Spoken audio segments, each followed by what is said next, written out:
everyone, this is Mark Rollins, and I've decided to do a show. And this is the pilot episode. Yep, seriously, that's what I'm doing. So yeah, you're probably more familiar with me because I do product reviews. I'm still going to do those. Probably not going to do them on this show, or I might have a preview for them. I don't know. I guess we need a title card or something. I think I got one of those. Let's do that.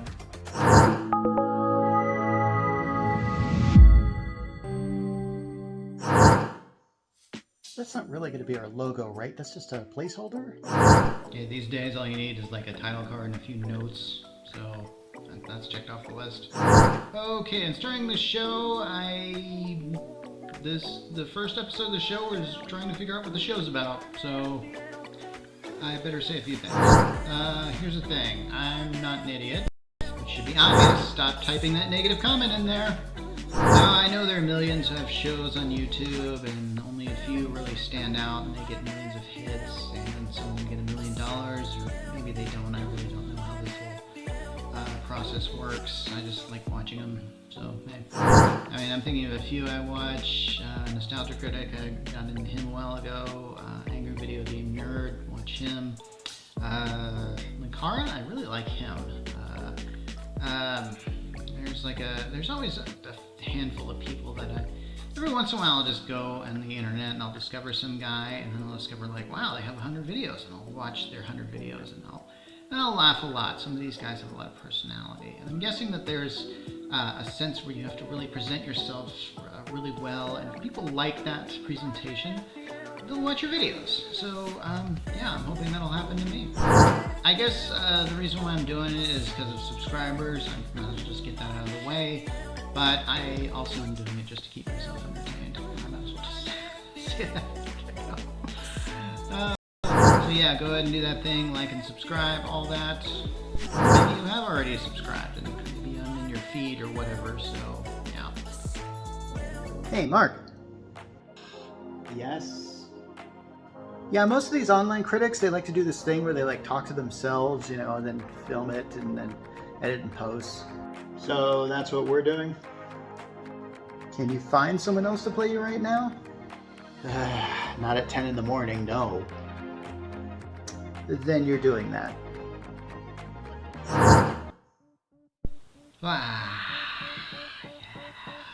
Titles. Did I ever get to drop the title card? I think I forgot to drop the title card. Oh, we better take care of that. What do you think? Is that a good title note for you? Eye-catching? You guys gonna get that? Tell your friends about it, please? So I guess we're doing a pilot episode, and pilot episodes are really interesting. I can think of a lot of great shows that had a bad pilot. You know, like Star Trek The Next Generation. They had this giant jellyfish thing at the end. Yeah, the characters didn't feel right either. I mean, I get it. They were getting their feet wet to do this, and let's just hope that every episode isn't going to be in front of this table and in front of this backdrop and with this lighting that's kind of questionable. Right? Well, it's probably going to be that for most of this episode. Yeah, we're definitely going to need, what's that word? Budget. Okay, so I've already told you who I am, but who am I, really? Yeah, I'm asking that like I don't even know. I do, and I can tell you about myself. Okay, I may not look it, but I am 51 years old. You can look at the date to see if this video is making me look younger or older. Just check the date. Anyway, when I was about 12 or 13, I think in 1983 or something, I moved to Seattle area, or south of it, in Des Moines, Washington, where I grew up. So I was a kid, I was into stuff like Star Wars and comic books before all that stuff kind of went really mainstream in the more recent years. Comic books not so much, Star Wars a little bit too much. Okay, so I graduated high school in about 1990, and then I went to Pullman, Washington for college. Timeline time! If you like timelines, this is for you. And I graduated in 1994. I had every intention of becoming a writer, but I had no idea how to. And honestly, by the time I graduated, the world had changed thanks to this whole internet thing. to say college taught me how to be a better writer, but really not to how to get published, and really not to deal with the world of the internet. I don't necessarily blame them for that. After all, it can be pretty difficult. More on that later. Okay, most people leave the college town they graduate from. I did not. Yes, that is unusual, weird, and probably shouldn't have been done. I'm going to say that right from the get-go. I don't really want to talk to you about the reason why I stuck around, but that is the subject of a future episode. Yeah, I'm already foreshadowing future episodes. You know I got a plan. You better subscribe if you haven't already. And, I don't know, depending on how old this video is, shoot, maybe I've already done the episode. Okay, so maybe I don't have a plan. I've got a vague idea of a plan. Anyway, so after college, it took me about a year to get my job that I could hold for a while, and that was at Walmart in 1995. During that time, I started writing some sketches for a local college group, despite the fact I was out of college. You can find these sketches here. I'm going to have to administer a Christian content cringe warning. Some of them are pretty cringy. Some of them, I don't know, maybe some of them held up. I don't know, it's been a while. I spent most of the mid-90s working at Walmart and enjoying my 20s as much as I could. You know, that part of your life where you're actually an adult, really. I think that was really when I became an adult, was after college. And then you're kind of still young. I don't really consider yourself an adult until you're actually working, and if you stop working, then there's no one there to take care of you. I think that's when you're an adult. Anyway, so I got married in 1998. That was a good day. I'm about to celebrate my 25th anniversary. So if you want to send a gift, you could, but seriously, do you need another person on the internet asking you for donations? Link to Patreon in the description. My wife and I settled down with our dog, and I got a job at another company called SEL. They're a big company here in Pullman, Washington. I was doing good, and while I was working there, I had my first 2 kids, one in 2002. So it was during this time where I self-published my first book, Light at the Edge of the Universe, and it's a big epic science fiction novel, and I'm going to have to administer one of those Christian content warnings because it is pretty big on that, and honestly, I haven't looked at it in a while. I'm considering doing a revamp on this entire series, but hey, good luck finding a copy of this. I learned the hard way that self-publishing can allow you to really lose your shirt. So at about 2005, I was just getting kind of frustrated with the whole jobs that were not related to my whole career thing, because I still wanted to be a writer, and I decided just to quit the job I had at the time, which was not SEO. So that's when I became a full-time writer, and it was scary because I just didn't know how to do it. And I told myself at the time I would return to a regular job for the man if I couldn't make it. Like if I didn't have enough money to keep me and my wife and kids afloat. And something happened like a few months later after that, where I got this job to go to Florida to write content, and it really changed my life, I have to say, because I realized that I could embrace the freedom of being a writer, provided I could handle the responsibilities of getting these. So yeah, and getting a writer getting published is actually very easy. If you got an internet connection, you can do it, and I had one of those. And I also found some work doing some website content. You can check out my full resume on LinkedIn for that. I'll put that in the description. But the one thing I was able to latch onto was tech blogging, which was pretty big at the time. There were stuff like CNET, Engadget, Gizmodo. Yeah, I didn't write for any of those, but there were a lot of other small-time tech blogs that came out. I remember writing for gadgetsweblog.com, coolestgadgets.com, mobilewack.com, screenhead.com, and there were so many others. Yeah, back then that was a pretty popular mode for me to write, and I did it for like a few bucks per article, honestly. It was like crazy. And yeah. And sadly, that's a lot of the content that I've written for these sites has just been lost because a lot of these websites just went belly up or they're just gone. I mean, after all, it kind of makes sense with the advent of podcasting, video streaming. I'm guessing these types of sites are still around. But yeah, and honestly, these articles that I would write, they have a real short shelf life. I mean, to say like, hey, they've got a new gadget out, that gadget's going to be like outdated in at least a year, if not the next 6 months. So. However, this type of work kept me employed, and in 2007 I was still gainfully employed, just doing any work that kind of came my way. We had our third kid in about 2007. So by that time I was juggling online, working for various companies, writing content. But I also went back to WSU. Now, not as a student, but I went as a tutor. They have a pretty good writing program up at WSU, and I'm told it's one of the best in the nation, actually. I was very glad to work for the Writing Center, and I'm pretty pleased to be a part of that. And I've also tutored a lot of the athletes at WSU as well. Thanks to they're on kind of a different, separate program, but I was glad for the part I had there. So yeah, I kept with the tech writing as well as just tech reviewing. Every once in a while I'd get an item in the mail and I'd review it and then do an article on it. But most of the time I would just go by what other people said in their articles. And I started going to CES. That's a big trade show in Las Vegas. I started going there in 2008. I've reported on it many times, and you can see many of my videos that I've done there just last year. So it's something I want to do just every year and continue. So I guess mid-2000s, I just had it was a really interesting time for me. I had a lot of freedom to do pretty much what I wanted, as long as I could stay afloat, which in some months or years was just barely making costs or whatever to just stay alive. Sometimes I had jobs tutoring up on WSU campus, sometimes I didn't. It just was like that. And then every once in a while, finances would get really bad and I'd have to do something desperate. So I tried something in 2009 where I moved my family up to Seattle, and maybe I could see if I could make it there. I really didn't have any bigger plan for that. Basically this is a time when I actually started TheGeekChurch as a tech blog.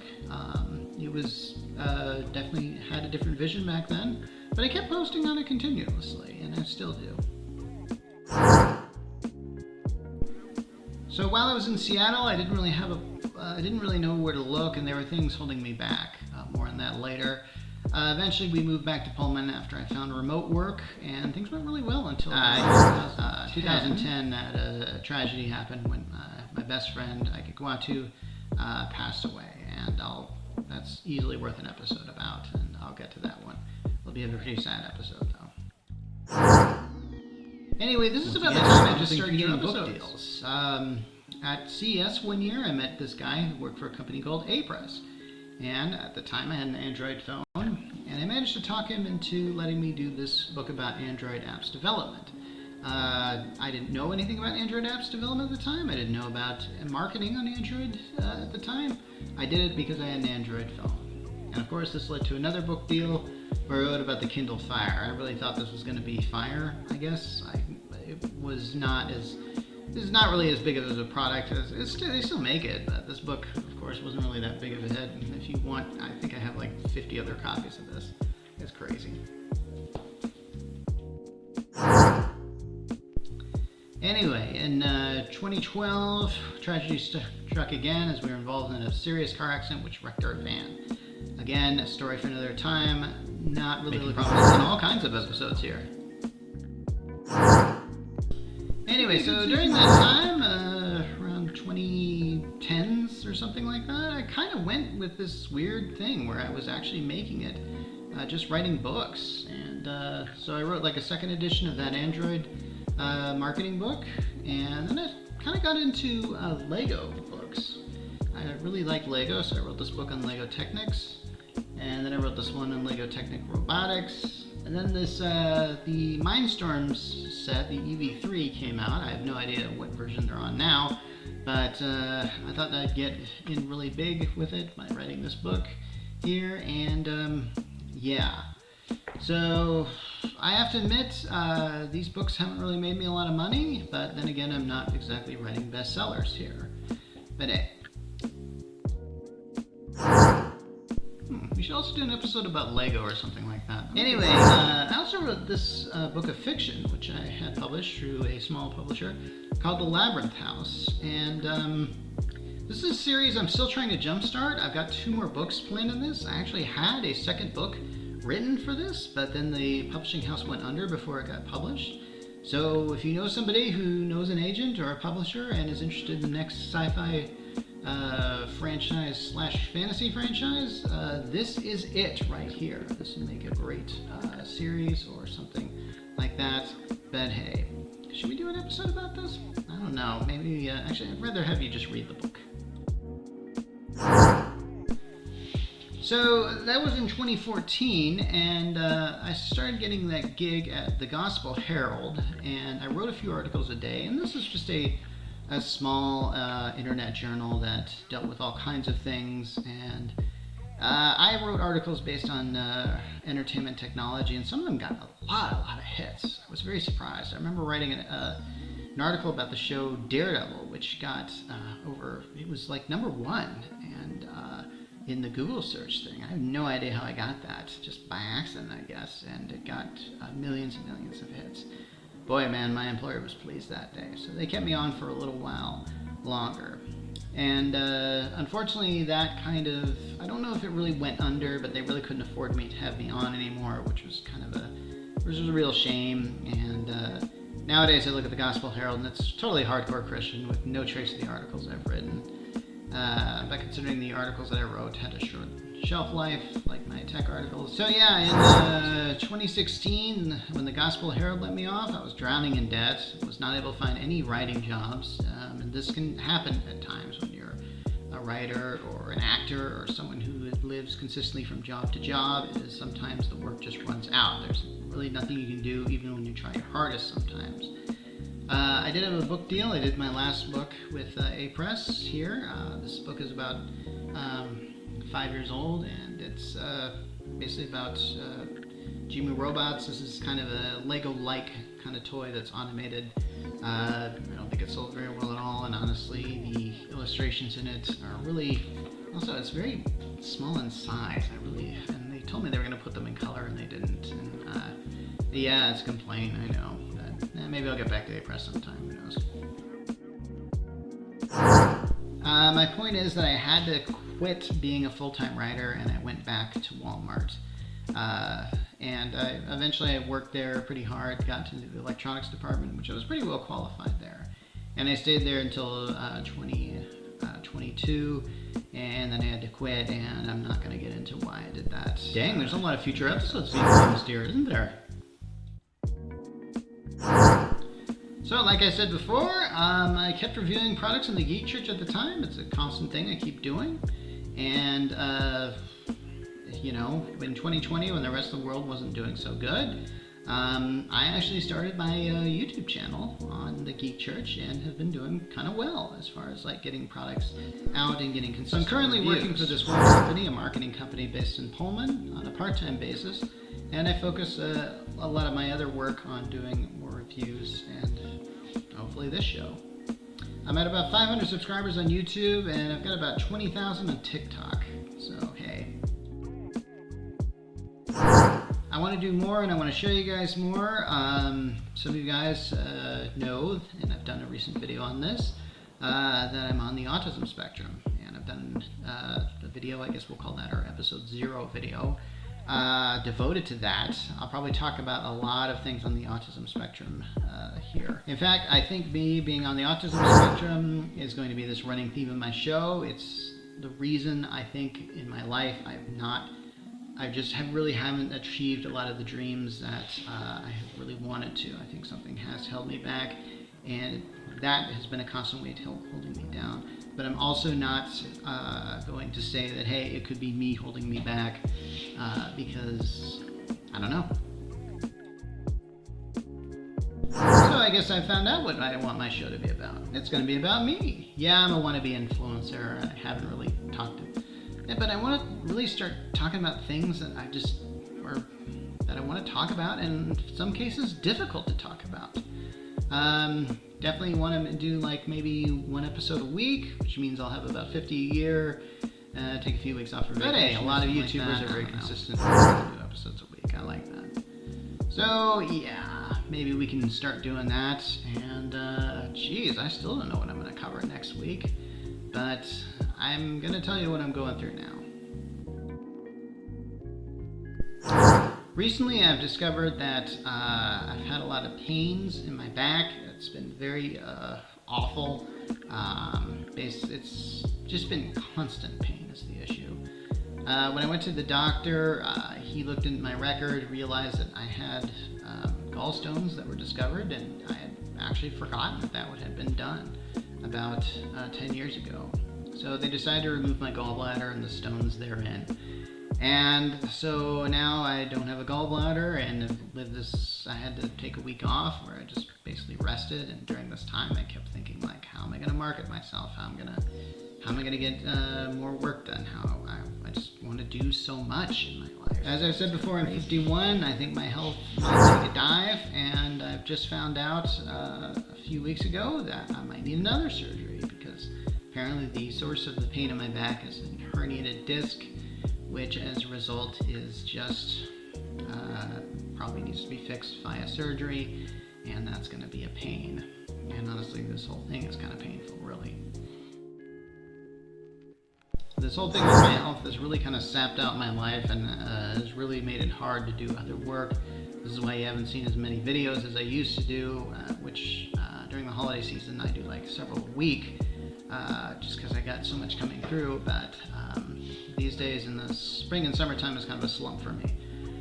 So I kind of want to use that time to prepare for the holiday season, when a lot of products will be coming my way, and I'll want to get them out. But hey, I also like the whole comedy thing, making people laugh and stuff like that. I've always liked that. Just maybe I'm good at it, maybe I'm not. Maybe I'm just imitating other comedians who are doing this. I don't really know, honestly. And but I will have to say that, hey, for what I want to do and for a lot of the stuff I've got to overcome, I think I'm doing all right. But some days are worse than others, and that's just life, I guess. If that's life for you, then you should celebrate it. I mean, it's not going to be perfect. You're always going to have something that's going to be trying to stop you from doing what you want to do. And maybe that's a time to sit back and think, well, maybe do I even really want to do this? Or in some cases you might want to go, well, how is this going to stop me or not stop me? I don't know. But I will just say that there's just a lot of stuff that I'm doing that I've got to rethink, and so maybe that's the whole reason why I'm doing this show's been actually I've been doing this feels kind of bland. I'm just sitting in front of my webcam and stuff like that, but maybe I'll do this thing where I'll do certain things from certain locations and edit it later. And editing is always fun, because actually editing is not fun sometimes, but it's fun edited, you know? It's fun seeing once it's actually posted, and you can actually like get it going on and stuff. Anyway, this has been Mark Rollins from the Geek Church, and I'm signing off. That was our first show. I hope you liked it, and I'm just putting it together right now, and I'm feeling pretty good about it. We want to bring you more. Leave a comment below. Remember to like and subscribe, and if you like, please leave a comment as far as what you want to see in the future of the show. I have some ideas. I'm pretty sure I know what I'm going to do in the next episode. But hey, maybe you guys will come up with something better. Anyway, now I'm going to go. Okay, I'm going. Bye. Bye.